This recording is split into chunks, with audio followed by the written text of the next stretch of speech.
Hey everyone, welcome back to the fifth episode of the Film Fund podcast. I'm your host, Thomas Verdi, founder and executive producer at the Film Fund. For those of you who don't know, we are an online film funding platform, an alternative to screenwriting contests, grants, crowdfunding campaigns. Those things are all great, but sometimes you just want something a little bit more simple that you can submit to in a matter of seconds. You write one sentence pitching your film, the concept, and how you'd use some of the funding if you're chosen as a winner by our judges, and you can win up to $10,000 as well as other prizes to produce your short film.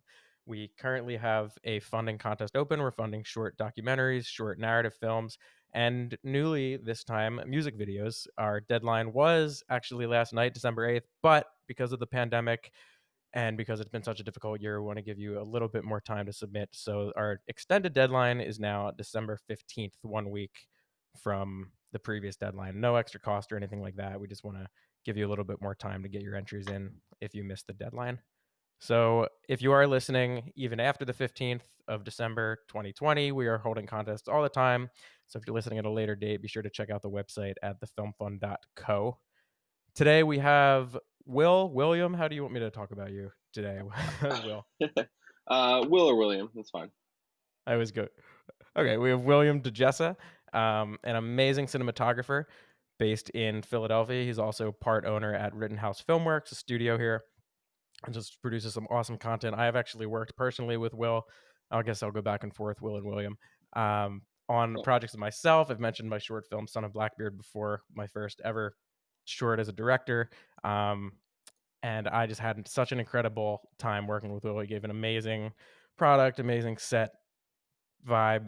It was an amazing project that I can't wait to get back out there on set once all this craziness ends. So Will has a wide ranging experience from corporate to narrative. I'll let him talk a little bit more about that and his background. I thought it would be great to have him on the show to blend in a little bit of the business side of things. I asked Will for a recommendation for a CPA a few weeks ago, and he's also an amazing artist. So, Will, so glad to have you. Thank you so much for coming on the show. You can give a much better background than I can. Just what got you into filmmaking and how we know each other. yeah, sure. Well, what got me into filmmaking is it's always just been something I've been interested in. Cameras, whatever. And I just like telling stories. And I've always been an artist. Growing up, I used to draw, paint, sculpt, and it just kind of became like a natural progression. And I started out in high school making some uh, videos with my friends, and we just had such a blast doing it that something I wanted to pursue in college. And I went to Temple University, where I did really well, and I met my current business partner, and sort of things sort of grew from there. Did a couple different things after college to sort of cut my teeth and get more experience. And yeah, then kind of things blossomed from there, and just kind of kept continuing and making content. So, on Yeah. terms of the business side, is that something you sort of had to learn as you go, or did you have kind of a formal introduction to that at school at all? Um, I mean, yeah, a little bit. But I think most of it was from just personal experience, and definitely some things that were trial and error.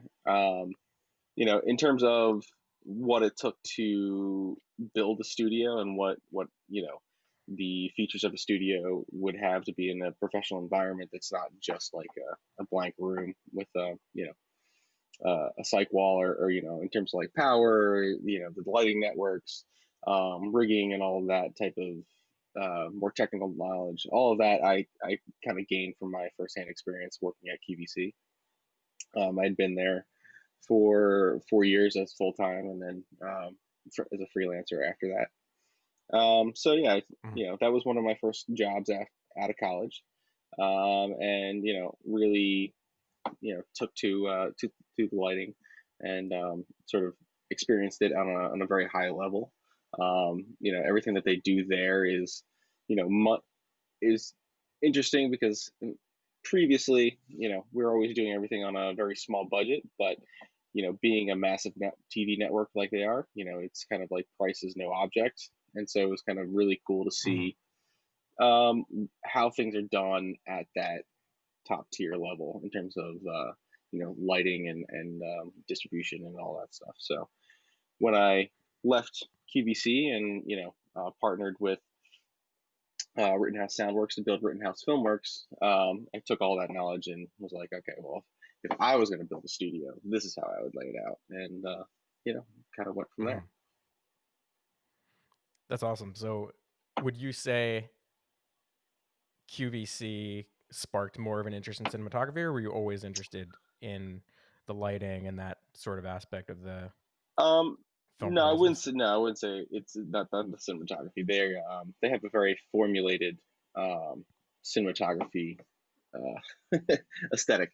But in terms of the Yeah. lighting and the technology behind it, that's really what I gained is a lot of that knowledge, especially with like broadcast and and what the behind the scenes takes from it. And on when you're talking about the just the technology, like that's what's on a super high level there. And I gleaned that Mhm. and brought it into my world of things. In terms of cinematography, Mhm. I see. I had actually been working as a cinematographer while being there and doing like a lot of smaller projects. And you know, my first feature, Kinderwald, was actually I actually shot while I was in my fourth year there. I took like a month off from working there to go do this movie, and then I was like, well, this is actually the world I want to live in, not so much the 9 to 5 broadcast television world. Yeah, I see. That can be a grind, I'm sure. Um, as someone who also left a 9 to 5 to do this. So, in finding out that you really wanted to be more immersed in cinematography, what about it, um, do you love so much? What are your favorite aspects of cinematography? You know, besides the fact that it's just fun, it really is just you're at play in some aspect at all times. So that's very appealing to me. You know, you don't have to grow up. I always kind of like Mhm. that, enjoyed that aspect of this world, or the world of cinematography or the world of filmmaking. Um, so yeah, I mean that's kind of what really drew me to it. Also, there's cinematography is sort of this combination between applied physics with like you're talking about the lighting and the camera movement and how you're moving through a space and stuff like that, and then taking aspects of like psychology and like how things are framed, like what that means to the audience, like in terms of like set color and movement and whether or not the camera's still, the focal length of the lens, like what that tells the audience. Yeah, so it's just like this like really organic um, thing that it's fun to explore and to create that symbolism and tell that narrative. So it's just yeah, Mhm. that's like Do all you, the elements you gotta meet. I know we have Sorry. it's so much, yeah, the psychology and thinking as a producer too, thinking when you're hiring a cinematographer, what are they just looking at like, "Oh, this is a cool shot. This looks great." But it's so much more than that, and I think recognizing that talent and, "Oh, this cinematographer understands psychology, he understands the, spatial relationships and things like that, and that they have significance in terms of story." I think you bring a lot more to the table than just, "This looks cool," kind of thing, and Yeah. I think good producers, good directors also recognize that, and they're the type of people they wanna work with. Yeah, I mean, you can Um, definitely get away speaking of with other something just looking cool for a lot of like the music video and commercial world of things, right. but when you start digging into narrative and storytelling, then that's where Mhm. all that symbolism Do you comes through. have any, we have talked about this a little bit before, but do you have any interest in branching out from cinematography to directing or any other aspects of film production, or is cinematography exactly where you wanna be? No, definitely. I you know cinematography, there's an advantage to that in that you can work on a lot of other people's visions. You can work with like a lot of other companies, and you can sort of bounce around and help other people realize their projects.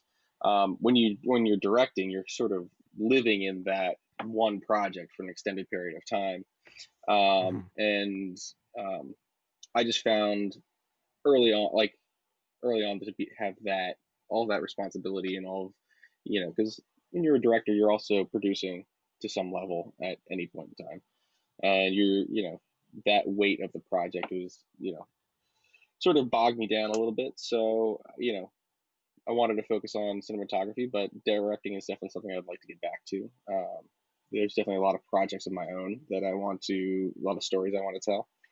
Um, but I just found that I could be creative more if I stuck to cinematography.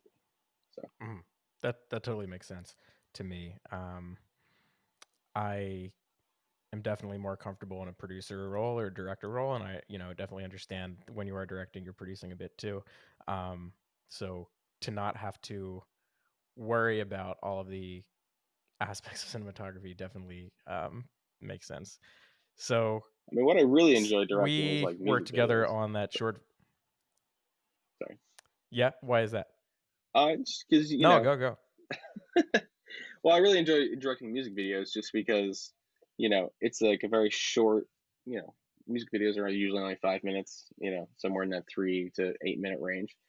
8 minutes is a very long one, but you're in that range and you Mhm, can be very creative, and you don't always have to do things that make sense, and you can sort of play with that, this thing just looks cool aspect of, you know, filmmaking, and you can really push the boundaries. mhm. So that's where I enjoy Yeah, I feel like we did directing that a music. little bit on Son of Blackbeard too. I remember we had, I don't know if you planned this or not, but I think we did actually plan it. The reflection by the pool, the little like Tupperware effect for the reflection. Yeah. Um, that was so cool. Like to me, that was just such. It was so simple and so low budget. It was like, wow, that's actually what it looks like behind the scenes. But it came out on the film. I was like, wow, that actually looks amazing. So I felt like that. You know, do you have any experiences like that on the music videos that you would like to talk about, or any favorite projects? Yeah, well, I mean, I know, especially in terms of Blackbeard, that was sort of that effect sort of came about because of just like problem solving. It was he was coming out of darkness. We were next to water. We needed something to light his face that came from the right angle. That because that was a sort of like a one shot where it was Mhm. extended. So you know we needed something to pick him up that was motivated, that made sense for the scene, that came from the right direction. So it was sort of like, here's this environmental situation, and let's problem solve to get there. And then it just seemed it was the right move to, take a dado, bounce it into a little thing of water and a mirror, and they get that water ripple effect of him coming out of darkness and seeing everybody at his house having a party at the pool. So, but yeah, no, there's definitely a lot of that creativity just comes from being open and to being flexible and to changing, your ideas to, solve a problem. I feel like a lot of Mhm. filmmaking is really just solving problems. Like you have, the script writer or whoever, they've sort of solved a lot of their story problems. Or at least I hope you hope they do. Before he goes before you go to shoot, and then it's your job to take that and solve the problems on set. So I think it's always good to be open to creative solutions. Mm, absolutely. Do you have any examples of other problems you've solved, whether music videos, narrative stuff, corporate stuff? Yeah, I mean, I think a lot of those problem solving things are like you know. Um, there's certain situations in some of the features that I've done where it's like, okay, all these actions need to happen in the scene. Like, can that happen in one shot? Do you need do you really need that coverage, that type of thing, or can you sort of solve your coverage problems with better blocking, having people move from a close up out to a wide shot, or you have like maybe you start the scene with like this like epic expanse shot, and you have something happen that motivates the camera to move, and then that moves it into a close up, or using Mhm. constructing the shot to tell the story. So a lot of that is creative problem solving, and a lot of that is also dependent on your location, and sometimes you don't have the luxury of location scouting, or if you do, you don't have the luxury of location scouting at the on the right day, the right time of day, or Mhm. the right weather, or any of those things. So yeah, I mean, it's constantly happening. Yeah, and I mean, it seems like a lot of that in terms of location scouting and blocking and, figuring out specifics of the location, that a lot of that can be done in pre-production, right? So you don't have Yeah, to be uh, problem solving on set and panicking and getting everyone stressed out. yeah. I mean, definitely. Yeah, never undervalue pre-production. 100%. Uh, it's always work that's valued later, and you can save yourself a lot of Mhm. you know stress in the post production and in shooting as well from planning well. Mhm. Yeah, I mean, that just goes back to that producer's mindset we were talking about. It I feel like, I mean, maybe not every job, maybe PAs not so much, but if you take a producer's mindset to any aspect on a film, I feel like it's just going to help you in the long run, just planning and scheduling and figuring out logistics. So that's definitely a good point too. Talk to me about Rittenhouse Filmworks a little bit. Sure. You did say how you got involved in terms of meeting your partner at Temple and leaving QVC and bringing that knowledge there. Just you mentioned Rittenhouse Soundworks and how it evolved. Give me the whole story, really how it grew and what you guys do now. Sure. Well, I'll just start with my first business partner. So Gino Versano, me and him met in college, um, and just hit it off. We worked on each other's projects while in college, and then just stayed friends. He also worked at QVC. And that was both of our sort of like early jobs. And then we both you know film equipment is very expensive, and as we both started buying up equipment, we were sharing stuff, and then we decided to it'd be easier for the two of us to buy stuff and share it than it would be for just to go at it alone. So you know we sort of made a business out of that, and um, then a couple of years later, we wound up meeting through a mutual friend, Jim Hamilton and his family. And they had bought this building that was pretty derelict. It had, the ceiling, the roof was falling in, and needed a lot of work. Mhm. But he had a music recording studio in his basement, and this building was actually on the same block as his house. And so he had a music recording studio in his basement down the street, and he bought this building to build his studio out in a much larger fashion. But the building is about a whole city block long, and the amount of space that he needed was maybe a quarter to a half, somewhere in that, or maybe a third per se of the actual space. And so the rest of it Mhm. was, he was open to ideas for how to use it. Originally, he was like looking at maybe doing some commercial shops and some coffee shop and this, that, and the other thing.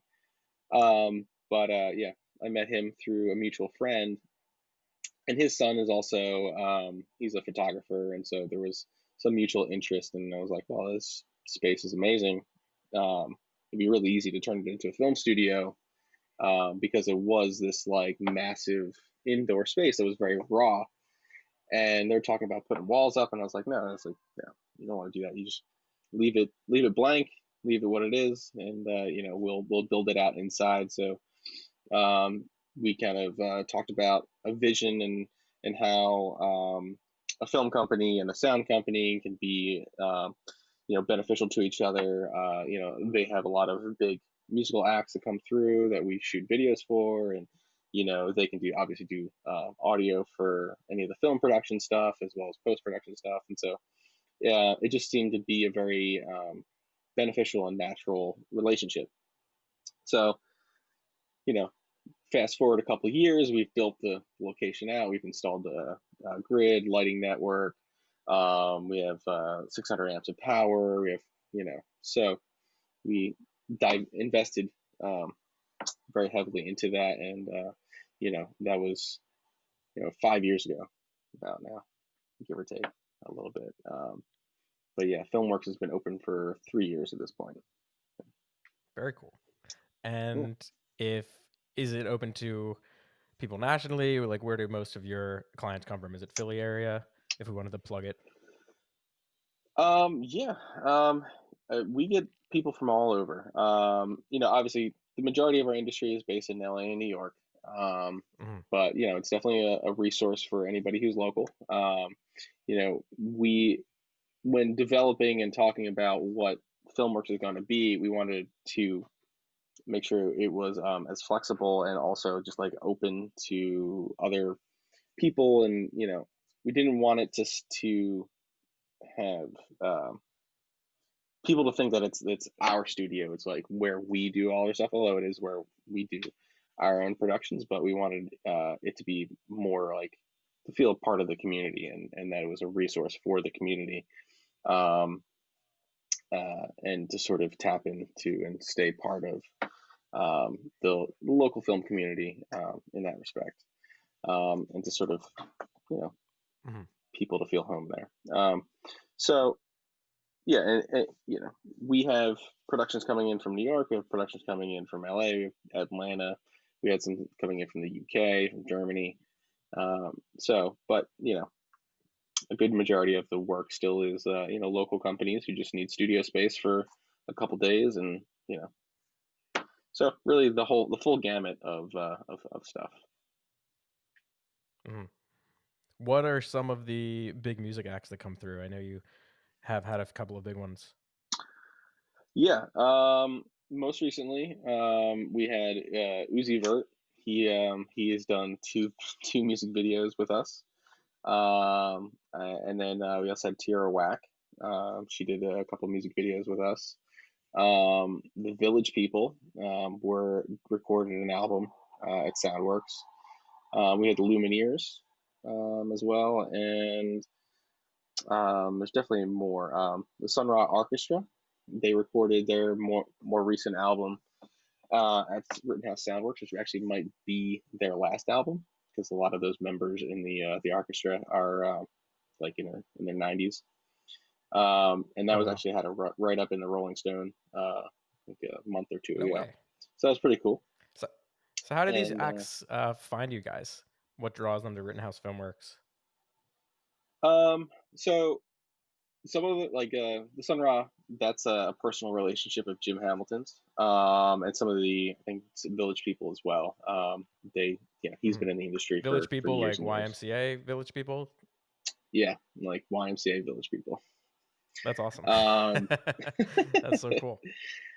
yeah, and then the other ones are just like we have, obviously we're listed in certain directories, so people just need a studio in the city. They find us that way. Mhm. There's also like Peerspace is a very popular film booking platform where you can find locations in local cities and book them, sort of like an Airbnb type situation.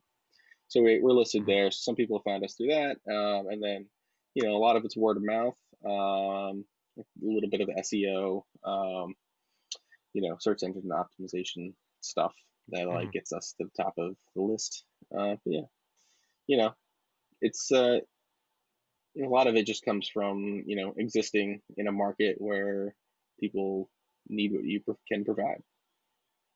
Mhm.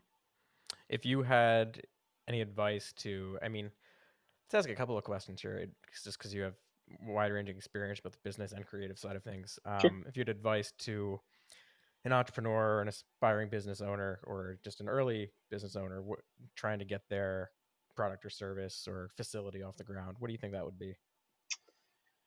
Um, I mean, it would have to be tailor that is a little, it has to be tailored to depending on what their business specifically is. Okay, I think let's say something film based. Keep it on topic. yeah, sure. I think a good online presence is always valued. We have we have Instagrams, and a lot of our Instagram content or social media content is stuff that other people have or other companies have produced, that we've sort of regurgitated, and then it becomes this cross pollination type situation where you know we promote those businesses, and then in exchange, like we're using their content to promote them on our website, or vice versa, and so it becomes this like reciprocal back and forth, that's beneficial for both parties. It's like, oh, hey, here's something really creative that was cool that was shot here. You could do this, or you could do this, or you do this. So we're able to show the wide range of possibilities, while also, helping to raise the level of our clients, you know, online presence. Mhm. So we learned something called the business model canvas in my grad program, and one of the things was key partnerships. So it sounds like what you're talking Yeah, about is really leveraging key partnerships and making mutually beneficial opportunities for yeah. I both mean, I parties. think the thing that I've sort of like learned in life is just that um, if you help other people get ahead, it helps you get ahead. Um, and so it's always good to Mhm. help, to always foster those relationships, and to, not saying to like go into a relationship with that mindset of like, oh, I'm only helping you to help myself, but you know it's this, you create this like energy is positive, like pushing for like positive energy moving forward, and it winds up being very pervasive, and it shows itself through in many other ways. And so you know and I feel like we're in this world where everybody's an artist, and so everybody's like very sensitive about what it is that they're creating, and you know just having a positive vibe towards it and being supportive, goes a long way. And then positivity leads to more positivity, and you have Mhm. enough of it, and you have a little bit of negativity come your way, it kind of like you know bounces off a little bit easier. So Absolutely.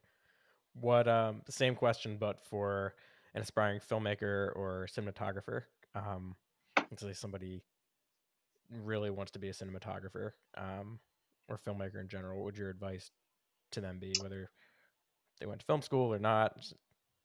yeah, I think film school is very useful, but it's certainly not necessary. That's a cost analysis benefit that the individual needs to do. But yeah, I mean, my advice would just be, just keep creating. Do whatever you need to do to keep making content and exercising your creative muscle. Whether So I think being a cinematographer, I know that anything that creates an image, anything that can pass light, like, is something that I can use. You're talking about crystals, you're talking about like different types of diffusion, windows, lamps. You're talking about any type of camera. Those are the tools that we use to in different situations. So allowing yourself to be open to being creative, and not limit yourself to what you have immediately close to yourself. Like you can do a lot with just a cell phone, if you want to do like photography, especially now a lot of these cell phones have multiple lenses. Like as long as you remain creating, you're going to find your muse, and you're going to be you know um, stay inspired. And even if you don't have a lot of resources, you can build up to that point as long as you Mhm. keep the ball rolling. And I mean, that echoes what our last guest, Avi Seton, he was working at Google and he brought me on for a freelance project. And I walk in there, and part of my responsibilities was to get all the gear together and order some gear. And we're I'm thinking, "Oh, this is Google, we're gonna have the best top of the line cameras and, like, all these lenses," and it turns out the project we ended up shooting on iPhones Yeah, with, like, $20 Amazon tripods and, like, I think the brand was Moment. Not they're not a sponsor yet, but Moment lenses that you could add on to the iPhone. So we had, like, a macro lens and, like, a telephoto lens, and it was crazy. I'm, like, sitting here, I'm like, "This is Google," and we're using, iPhones. I don't know why we weren't using Androids. We were using iPhones with, like well, maybe adaptable lenses because on cases, they probably knew and, it's better. but it was crazy, but yeah, exactly. There you go. But to your point, I mean, the end product, it looked great. Um, it was this live interactive kind of comedy show. But I looked at the broadcast feed and it was incredible. And it was all vertical video, which is whatever, but that's what the project was. But to your point, like the quality was incredible and it looked like a real show you would watch on like Snapchat or like, one of those types of platforms. So it's amazing what you can create with limited resources, and that was the whole point of the project too. It was like a startup mentality, even though it was Google, it was within a smaller project there. But we created some really cool stuff using just iPhones. It's awesome. Yeah, I mean, So that's awesome advice. well, whatever the new iPhone 12 or whatever, Chivo shot some short film with that that's like looks amazing, and Mm, I think Soderbergh did like two, 3 films on iPhone, like the whole film. And it's mm, just like you have these massive high level DPs and directors that just aren't allowing technology be a roadblock for them to be creative. And mm, I think Soderbergh, like, for one of his other films, I think was it High Flying Bird, he wanted to have, these name actors, and it was a very low budget film. And so, he wanted to spend the money in other places. And, that made sense for that project. And, to somebody who doesn't know, they're not going to know. mm, But that's also because he's, amazing at what he does. So, there's a little bit of a give and take of knowing how to use lower end equipment. But you know, that aside, mm, anything's possible. I mean, at mm. the same, So the advice there, I think, is create something, no matter what resources you have. Like anything is yes, possible. You can just start creating things. yeah. I mean, Yeah, you know, definitely agree with that. they always say the same thing about like movies. It's like it doesn't really. At the end of the day, the story is the only thing that actually matters. So, as long as you have a good story, you can get around everything else. One of my favorite examples of that is 28 Days Later. Like it's film was shot in SD on XHA1, and it looks amazing. The low res aesthetic is kind of like makes that film, but it's also an Mhm, amazing story, and it just grips you, and you watch it, and you're like, wow, it's amazing. But you know, it's a DV camera, so yeah. That's crazy. Work with what you got, and you never know what's possible. So, what tough question with the pandemic? It's been a challenging year for all of us, but um, anything interesting you're currently working on you would want to talk about? Um, yeah, I've been trying to do a follow up to our music video that I did for Sophie Karan, Saltwater. So we have a couple music videos,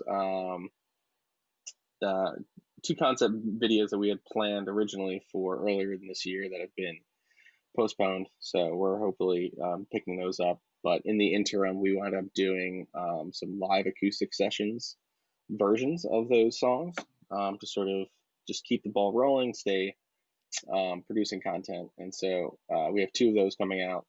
I'm very excited for those. And then we'll later, probably early 2021, we'll shoot the studio versions of those music videos. Mhm, So, just like, you know, not being afraid to pivot when the situation calls for it. So, mhm. What have some challenges or maybe even advantages been uh, regarding cinematography during the pandemic? I mean, Has it forced you to look at things differently? No pun intended there. Um, Not specifically. I mean, we have to do work with a lot less crew, um, get a Mm, lot less support, and also people want to spend less. So that's been a challenge, as well as everybody who a lot of the higher ups and or like agency or even some of the times the directors, they don't want to be on set anymore or they're not able to be on set anymore, and so now you're working with a smaller crew, and then you also have to live stream what you're shooting to mhm, or onto a Zoom feed or something like that. So there's definitely been a little bit of a learning curve in terms of learning those different types of workflows. At the studio, we also um, built this thing out that's called a fly pack that allows us to do a multicam broadcast. So we can do up to 8 cameras. So we're trying to offer that to a lot of these bands that can't do live shows anymore, but still want to send content out. And, you know, everybody's sort of figuring out how and where they fit. And so, it's funny is like after leaving QVC, thought I was like, oh, I'll never go back to broadcast. And then pandemic happened, and it's like, all right, well, how do we, do a little bit of that enough to make sense? And yeah, so you know, Does that learn. live stream package add to the cost of production at all? Yeah, I mean, it's definitely an extra rental. It's different because you could save money as well. If you wanted to commit to doing a live broadcast cut, then you sort of save the time and energy of editing. So if you have a Mhm, technical director who's punching the show or the concert, then that feed's going out to the live, and you're recording that or playing it back later on or whatever. You sort of save all your post production time and effort right there because you're doing it in the moment. Um, mhm, so in that respect, it can be a little bit cheaper, but it's additional equipment you need to rent, it's additional people. There's other technical aspects of that when you're also doing a live show. If you're throwing in graphics, throwing in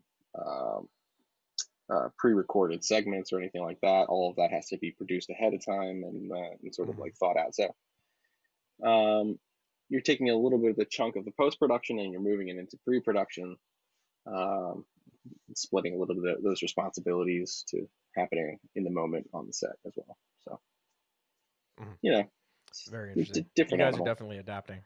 Yeah. Yeah, for sure. Anything in the future you'd want to plug while we have the opportunity?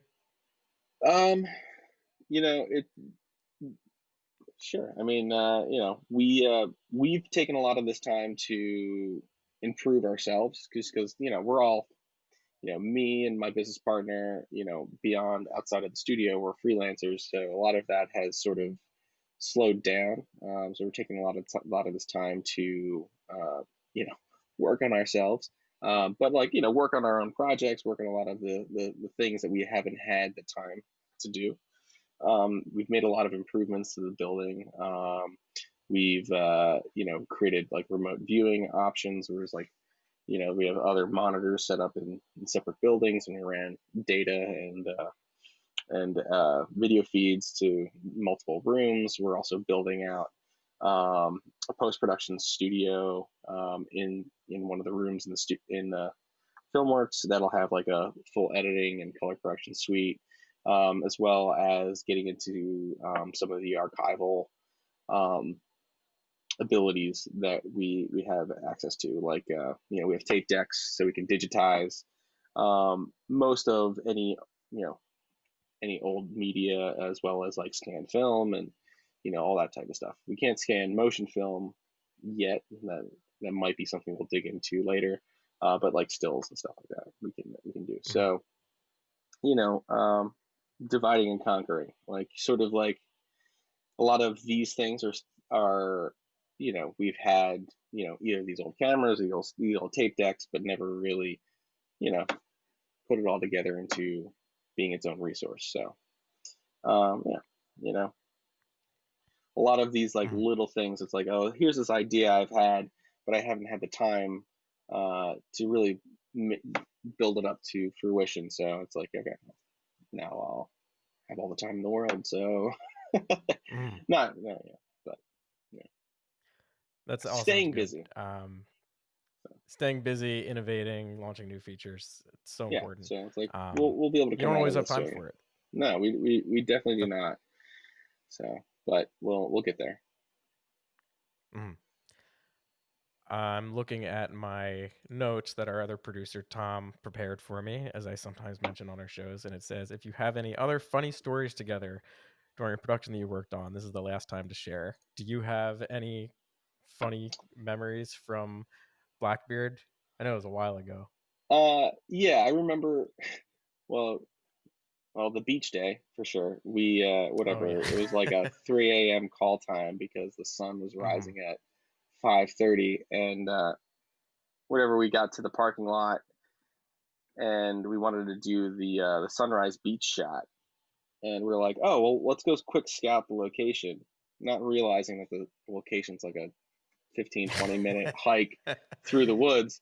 So we got get out to the That's my beach, bad. and we're like, huh, okay, cool. Like this is where we'll shoot. This is where and they were like, huh, what time's the sunrise again? We're like, oh shit, we don't have any of our equipment, so we had to like run back Right. through the woods, get everything, and then run back out, and then so that That is was where I. location scouting and, pre-production scheduling, Yeah, and it was like, ah, crap, the sun. lesson learned for me, yeah. I'm like, oh, the sun's But gonna we rise. got it all together. Yeah. Yeah, no, And there were a bunch of bugs and, oh my god, I forgot about that. That was amazing. Um, Definitely a learning experience for sure in yeah, terms of, pre-production.